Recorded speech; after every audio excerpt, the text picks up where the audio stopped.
I'm going to ask everyone to be quiet and silent for a second, because I think it is important that we all reflect right now on exactly what is happening to 1.9 million people in Gaza.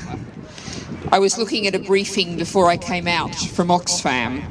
85% of the population has been displaced, many of them multiple times.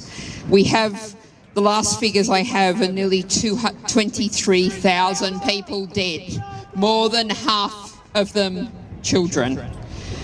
And just one figure you might not have heard.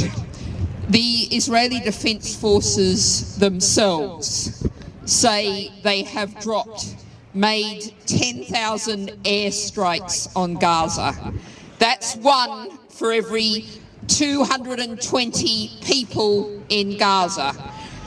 So I'm just going to ask everyone to take a moment, because that's why we're here, and I think it's important we reflect on why we are here. So let's just take a moment. Thank you.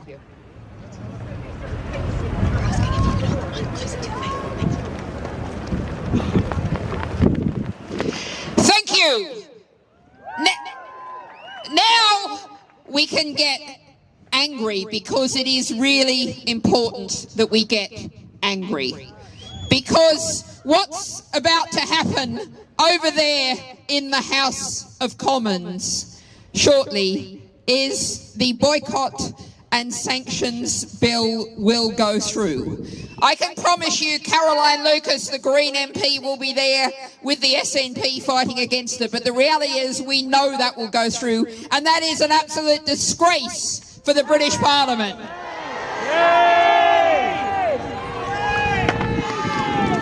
Now what will happen after that? Will come down to the other end, the House of Lords end. And I can promise you that the Green Party will be in there making every bit of case we can against this bill and for democracy. Because this is a very, very strange place.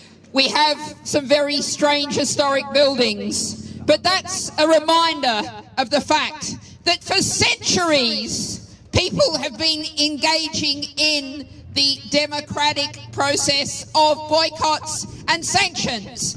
People boycotted slave sugar centuries ago, and that's a right that they had then and they were able to exercise then. Of course, there was such a huge effort against the apartheid regime in South Africa. Of course, we've got now people across the country saying, get our pension money out of fossil fuels, get our pension money out of polluting companies, stop supporting the tobacco companies, the arms companies.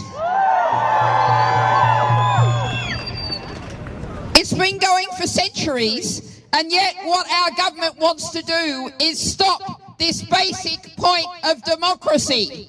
And we have to say, no, we are going to stand up for democracy. Because, of course, this is about what happens in Gaza. Of course, it's about what happens in so many other places where Britain's friends and allies are committing human rights abuses. But it's about what happens here. It's about the fact that we have local governments, local organisations making democratic choices, and Westminster is saying, no, we're going to stamp all over your democracy here in the UK, and we're not going to take that.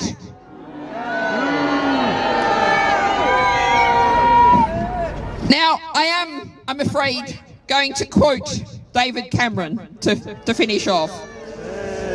To quote the government that says every organisation in the UK, every organisation they can control, has to follow British foreign policy. Well, we say no, we can stand up and have our own principles and rights and take action on human rights and the rule of law. We're going to do that.